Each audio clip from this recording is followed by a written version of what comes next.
Hello, welcome to another edition of the Wiseguy Show right here on YouTube, the short form sports show dedicated exclusively to the NFL season 2025. I am not a wise guy, but for all intents and purposes, right here on YouTube, I am for the moment. Let's get on with week 7 action of the National Football League.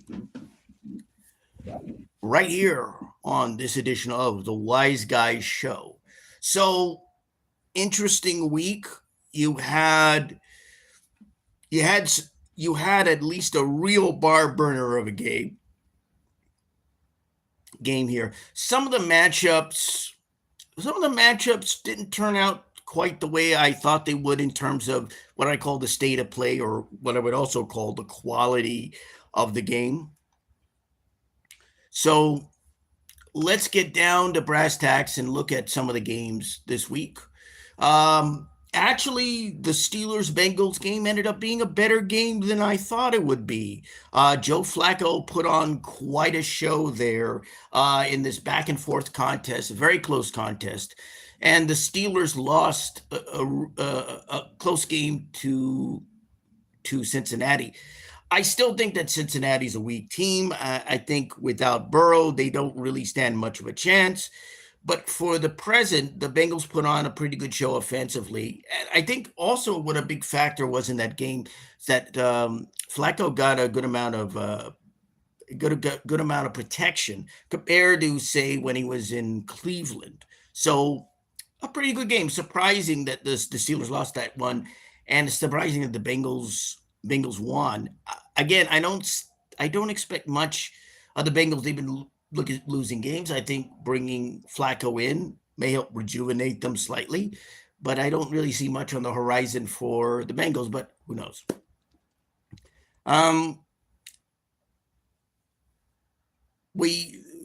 The Raiders had a great game last week against the Titans. They won, his first victory in a while. Then they went back to their losing ways and got blown out by the Kansas City Chiefs, their division rival, or one of their division rivals. The Chiefs' offense was just dominant in this game. The Raiders' defense could not stop the Chiefs. They could not stop. This has to be one of the best offensive games that the Chiefs have played. And one of the things that I've said, not just here, but on my other show, but on my call-in to the Writer Report. Check that show out, by the way. The Writer Report. It's live from Temecula, California.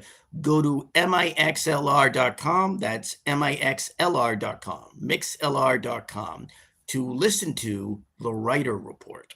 You can catch me there on Mondays, where I'm doing the NFL Hot Topics segment right there on the Writer Report.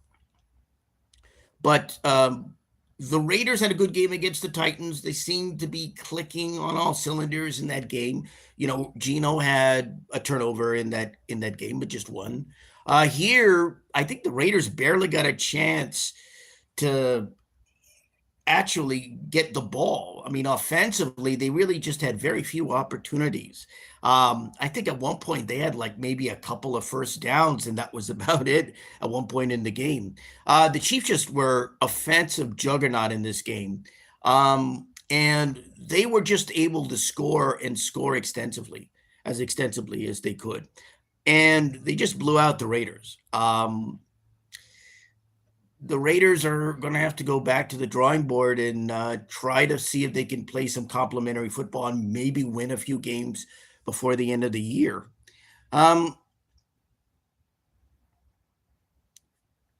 Another team that was very strong this in week 7 is the Cleveland Browns.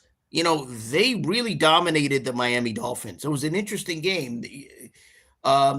With Gabriel coming in, we know the Browns are looking to be kind of a better team, much like the Giants. Browns have a good defense, and they showed it here. This was a really good game for Cleveland. I don't really expect much of them in that division. Again, they're still a weak team. Bringing in Gabriel, going with Gabriel is probably a better move. I don't know if getting rid of Flacco was a great move, but some people, those in Cincinnati, would say so. but I don't know if that was such a great move. The Browns look great here. I think this is the best game. I'd say this in the Packers game. That Packers game was the defense was just excellent, but the offense was good here. I think that's important. So I'd say that this and the Packers game, the Dolphins game and the Packers game were the best games thus far by the Browns. How far they'll go at this point, it's kind of hard to gauge. I think they'll be a better team. They're playing better. The standard of play is up. State of play is up. But I really don't. How far that'll go, I don't know. It's going to be still a struggle. An interesting game again was here's another interesting game. The Eagles managed to beat the Vikings. This was an interesting game because the Eagles started out with a good, solid drive. The first drive was good and solid. I think they were over 70 yards with a touchdown, about 12 plays or so. And then after that, I was looking at the stats. I think I got this right. I'm sure people will let me know if I did it. I think the three series they had after that in the first half, or three of the series they had after that in the first half, was like less than 10 yards and three and outs. Now they just got stymied and stagnating. But they managed to put it together and they managed to beat the Vikings. But I've said this about Philadelphia, and I'll continue to say it now. Their offense is just not consistent. They can start out with a good series. It's like the Broncos game where they lost, where the Broncos beat them and they win and they lost their first game. They started out with a couple of touchdowns. They could start out very confidently offensively with a good drive and a good series and score, but they're not really consistent. The defense helped them out a bit in this game against the Vikings. And I with the Eagles, they're gonna have to get it together on offense. They're gonna have to find a way to be consistent. They're gonna have to find a way to go through and not find some play like they did in the Rams game that will allow them to win. You can do that for a game or two, but you can't do that the entire 18 weeks technically, but with the bye 1 week loss, 17-week season. You can't do that.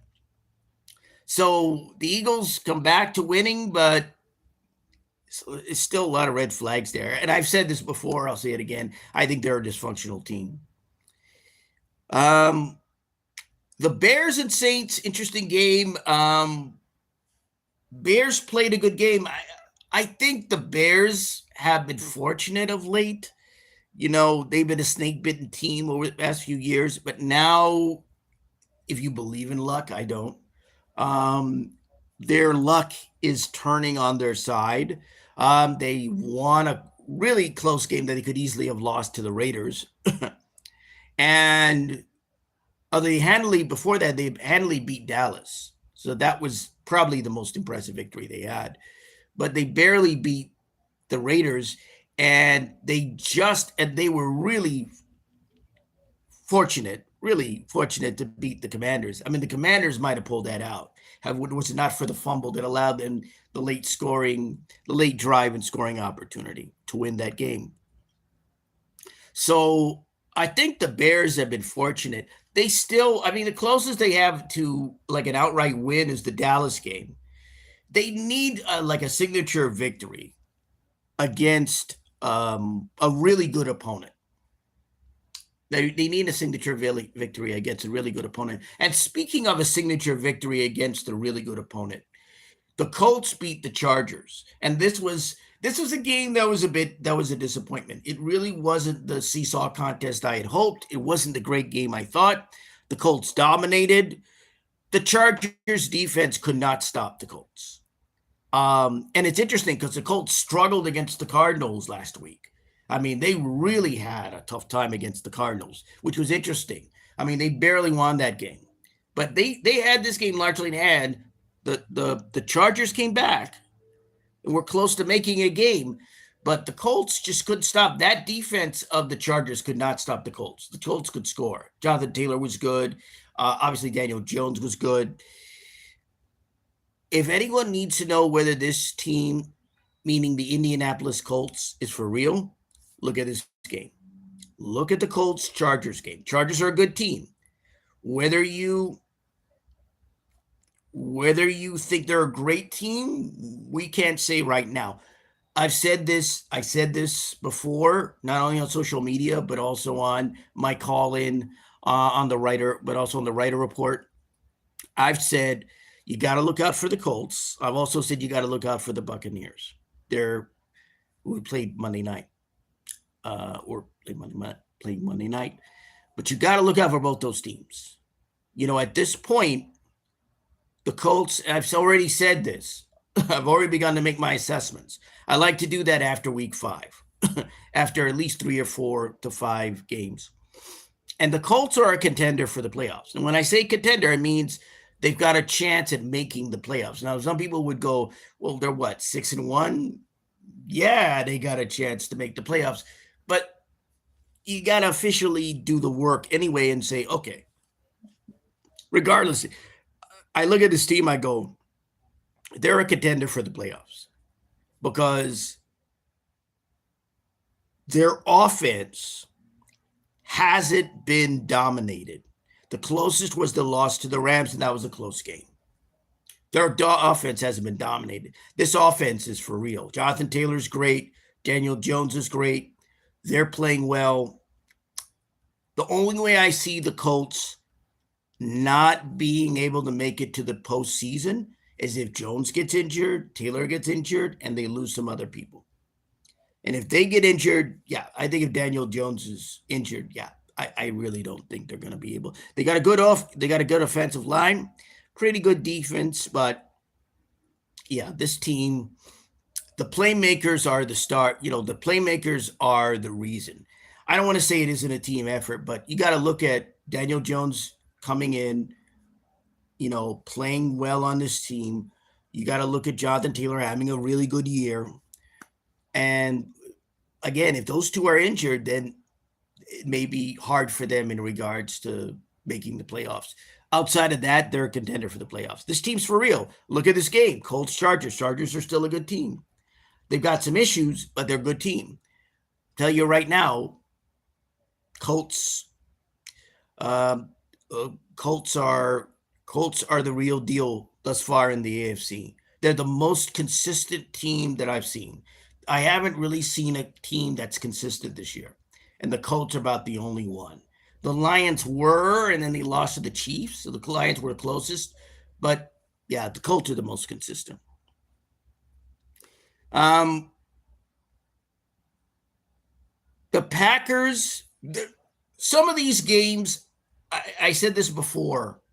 I said this elsewhere. Some of these games, like that should have been the game of the week. It wasn't, right? I would say the games of the week thus far, I would say Broncos-Giants is the game of the week. I knew that was a good matchup, and I also noted Packers-Cardinals might be a pretty good matchup. But actually, Saints-Bears was even though the Saints have a poor record, they play well. But the game of the week has to be Giants-Broncos. Fantastic game, down to the wire finish. Broncos were down to the Giants. Giants at one point were 2 touchdowns up on the Broncos, and even further. And the Broncos came back and they won. They came back. They scored touchdowns. Bo Nix was able to get a couple touchdowns. They got an interception late. Jackson Dart threw a pick directly to a Denver defender, and the Broncos were able to score. This was an important game for Denver, I think, and I think Denver, I got to be brutally honest here, because they almost blew it. And I don't know what it is with the Denver Broncos. First, they had that game against the Colts, and they had a stupid penalty at the end, which was one of the dumbest losses. It wasn't the dumbest. The Cardinals and the Titans was the dumbest loss. But that was one of the the Broncos Colts was one of the dumbest losses I've seen this season. And the Broncos almost blew this game because not only did they get a flag, the coach went out on the field directly, which he can't. You know, you're not allowed to come out on the field if you're coach or anyone else without, first of all, any player without a helmet. Technically, you're not supposed to go out. But he went out directly and was, you know, I guess screaming at the officials or at least expressing his anger. They threw a flag because he's right out there. I mean, he's within several feet of the officials. I mean, Peyton's got to get his ass in shape here. I mean, I don't know what the hell this guy was thinking. I mean, you're the head coach of the team. You're not supposed to blow it. If they had lost that game, he would have been responsible because they threw a flag. Of course, they stated unsportsmanlike conduct. I think it was an unsportsmanlike conduct penalty on the head coach. How many times do you hear flags thrown citing where the official cites the head coach? Almost never. So Peyton's got to get he's got to wake up. You know, look, I understand you don't look, obviously I'm not a player. As Howard Cosell used to say, I never played the game. I never played the game. I'm not an official. I'm not a referee. I'm not a coach.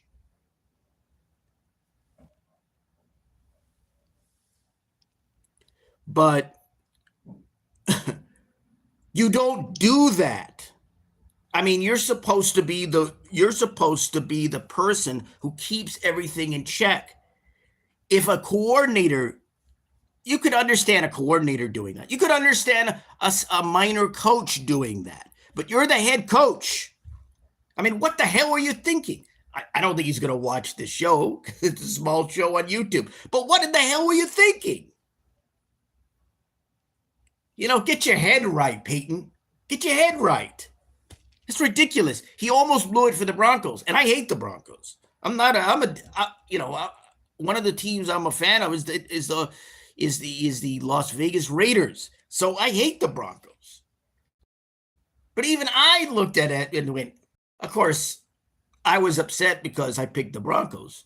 I'm not going to get into that, but I picked the Broncos. So the Broncos ended up winning, thank goodness. Good for me, and also good for them, obviously. And that's the most important thing.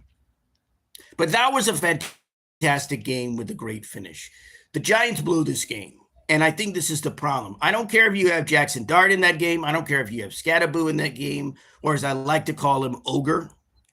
Remember that character from Revenge of the Nerds? Some of you obviously are in the movies like I am. Well, I'm not in the movies. I'm a former film reviewer, but that's neither here nor there.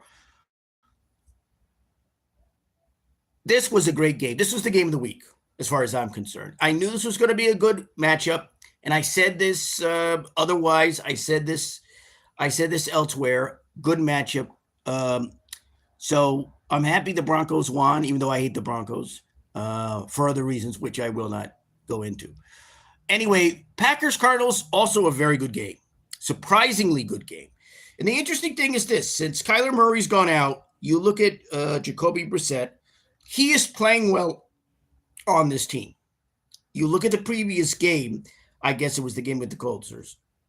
If you look at the previous game and last week, he was scoring touchdowns. He was bringing this team or getting them to see red, meaning get to the red zone. He was getting to see this team to see red, meaning to score touchdowns. And he was bringing them. He was getting them pretty close. They lost, but he did a pretty good job here. This game, I think the Cardinals had led at one point. The Packers didn't establish a lead in this game until late in the fourth. And they came back and won this game. This may be an important game for the Packers. This may be important because that offense is going to have to find ways to win. The defense did a job. Micah Parsons got a couple sacks. But this Packers defense is not what it was in the first and second games. That Dallas game really put a dent on the Packers, and they gave up 40 points. They just haven't been the same. They did a pretty good job here with the Cardinals, but this was a really close game against at best, middling opponent. They can play fairly well at times, but so those were, I would say, the two best games of the week. The Packers Cardinals, and more importantly, the game of the week, Giants Broncos. And one more thing, Dallas beat Washington. Dallas beat Washington. They scored over 40 points to beat Washington. Although Jaden Daniels did go out in the game at a certain point, I think after the first half. The Dallas offense is showing that they can win games right now. Whether they'll be able to, I don't know. But at this point, they're putting up points. They got CeeDee Lamb, and I guess they needed him. And again, you look at you look at the receivers on this team. They're just making the impossible possible with some of these catches. They're just making great catches. I mean, Pickens is why he was given up, I don't know. But as a Dallas fan, I'm glad to have him there. But the Cowboys offense is first rate. I said this elsewhere, I'll say it now. If the defense the Cowboys were where it was a couple seasons ago, where they were just destroying teams, and this offense was where it is now, this team would probably be 6-1. So Dallas wins. It's going to be a weird year for Dallas. I don't really know how they're going to manage this year. It's really up in the air. But they're winning the games against their opponents that they need to. They beat the Giants and they beat the Commanders. So that's really important. They're winning the divisional games. And this team is showing that it can go toe-to-toe against any offense. It really can. I mean, the only reason they lost that game against Carolina was really their defense didn't stop Carolina. But this offense can go up against any team. So that's it for the Wiseguy Show. Once again, tune in. Thanks for joining me right here on the Wiseguy Show, the show that gets you wise about the NFL right here on YouTube. Bye for now.